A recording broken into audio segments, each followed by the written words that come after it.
लोहा है लिखा हुआ है, लोहा था कहीं लिखा हुआ है। दिल्ली के कहीं नहीं लिखा है। हाँ लोहा ऐसा है। लोहा है ना। भैया थोड़ा सा एक मिनट रुक जा भाई।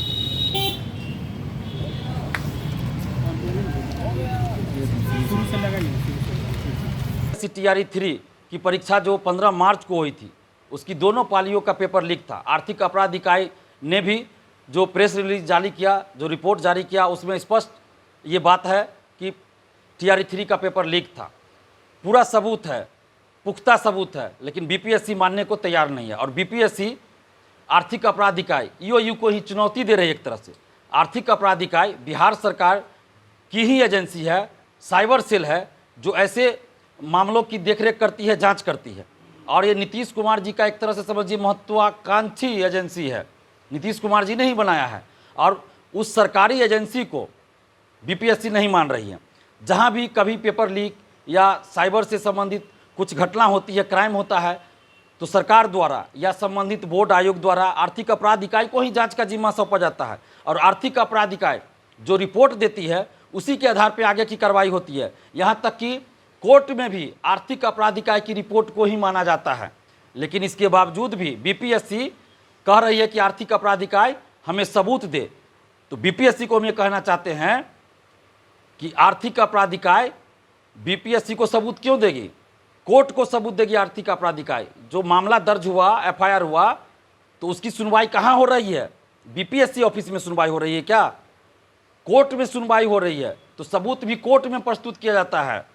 BPSC ऑफिस में जो लोग बैठे हैं, क्या वो जज हैं? BPSC ऑफिस क्या कोर्ट है जो आर्थिक अपराध इकाई BPSC ऑफिस को सबूत पेश करेगी?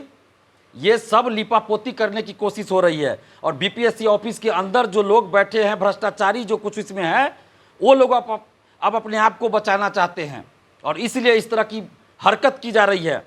BPSC को हमने 24 घंटे का समय दिया था कि पेपर लीक है, पुख्ता सबूत है, आप परीक्षा रद्द कीजिए दोनों शिफ्ट की। लेकिन BPSC ने अभी तक कुछ किया नहीं और मनमानी कर रही है। BPSC ऑफिस में गुंडा राज, माफिया राज चल रहा है। तो अब अभ्यर्थियों से बातचीत के बाद ये स्पष्ट हो गया है कि अब हम लोग को आंदोलन करना ही है। तो इसलिए अभ्यर्थियों से बातचीत करने के बाद हम लोगों ने 21 मार्च का डेट निर्धारित किया है। 21 मार्च गुरुवार, बृहस्पतिवार को 11 बजे सुबह BPSC ऑफिस आप लोग आइए और संख्या दिखाइए। जितनी ज़्यादा संख्या होगी उतनी जल्द सरकार हम लोगों की बातों को मानेगी। इसलिए 21 मार्च को सुबह 11 बजे BPSC ऑफिस आना है और पेपर लीक के खिलाफ अपनी आवाज़ को बुलंद करना है। और सबूत भी प्रस्तुत करेंगे, हम लोग सबूत भी दिखाएंगे BPSC को। आर्थिक अपराध इकाई तो दिखा ही रही है, हम लोग भी सबूत दिखाएंगे। और आप लोग के पास भी अगर जो भी कुछ सबूत हो लेके जरूर आइए। और पुख्ता सबूत है, दोनों शिफ्ट का पेपर लिखा है, इसलिए परीक्षा हर हाल में रद्द करनी होगी। और बिहार पुलिस मुख्यालय पटना जो है, वहाँ से ये जारी हुआ था प्रेस रिलीज, जिसमें ये कहा गया था कि पेपर लीक था, और उसको चुनौती दे रही है BPSC। तो हम बिहार पुलिस से भी ये आग्रह करेंगे, हाथ जोड़कर विनती करते हैं बिहार पुलिस से और पटना पुलिस मुख्यालय से कि आप लोग भी हम लोग का सहयोग कीजिए।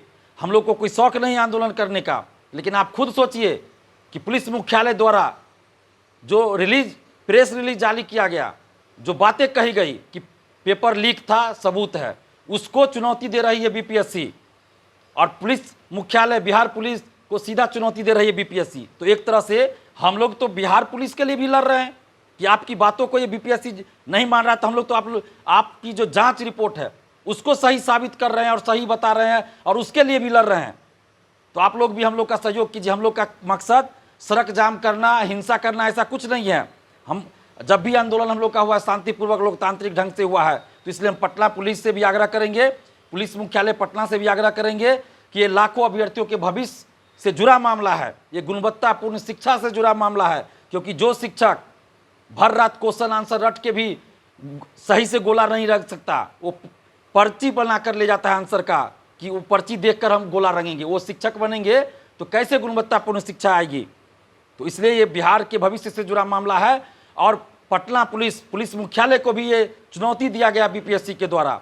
तो आप लोग भी हम लोग का सहयोग कीजिए। हम लोग का मकसद कहीं रोड जाम करना नहीं है और न ही कहीं रोड जाम करने जा रहे हैं। हम लोग सिर्फ BPSC ऑफिस जा रहे हैं और बीपीएससी को हम लोग सबूत देंगे और अपनी संख्या दिखाएंगे कि इतने हजार स्टूडेंट्स हैं जो नीतीश कुमार जी से और बीपीएससी से ये मांग कर रहे हैं कि पेपर लीक था इसलिए परीक्षा को रद्द किया जाए।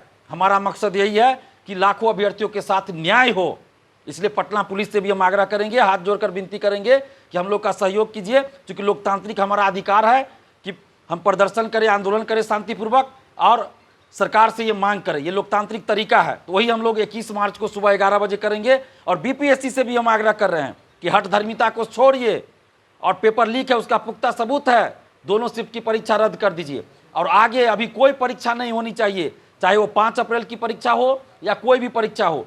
अभी कोई परीक्षा बीपीएससी द्वारा आयोजित नहीं की जाए जब तक कि इस पूरे मामले की जांच पूरी ना हो जाए और बीपीएससी ऑफिस के अंदर जो भ्रष्टाचारी बैठे हैं वो बाहर न किए जाए, तब तक कोई परीक्षा नहीं होनी चाहिए। क्योंकि अगर अभी कोई परीक्षा आगे होती है तो फिर यही लोग तो रहेंगे जो अभी है, फिर उसमें पेपर लीक करेंगे, वो बाहर आए या ना आए अंदर अंदर सेटिंग करेंगे। तो इसलिए अभी आगे कोई परीक्षा ना हो। और आप जितने भी अभ्यर्थी हैं, छात्र छात्राएं हैं, आप सबसे हाथ जोड़कर विनती करते हैं कि आप लोग 21 मार्च बृहस्पतिवार को सुबह 11 बजे बीपीएससी ऑफिस आइए और अपने हक और अधिकार के लिए आवाज़ बुलंद कीजिए। कब तक चुप बैठिएगा, कब तक ये चलता रहेगा? बिहार के लाखों अभ्यर्थियों के साथ अन्याय हो रहा है, पेपर लीक होता है तो आपके करियर का मर्डर होता है। और जितने अभिभावकगण हैं उनसे भी हाथ जोड़कर विनती है, आप खुद सोचिए, आप पेट काट कर पैसा भेजते हैं अपने बच्चों को पढ़ाई के लिए, कोचिंग में एडमिशन लेते हैं, लॉज का रेंट देते हैं, मेस का जो खाना खाते हैं उसका पैसा देते हैं, और भी जो खर्च होता है, कितने तकलीफ झेलते हैं आप, खून पसीना बहाकर पैसा भेजते हैं अपने बाल बच्चों के लिए। और जब आपका बाल बच्चा परीक्षा देकर बाहर आते हैं तो पता चलता है पेपर लीक है। कितनी तकलीफ आपको होती होगी उस समय, आपके बाल बच्चों को कितना तकलीफ होता है।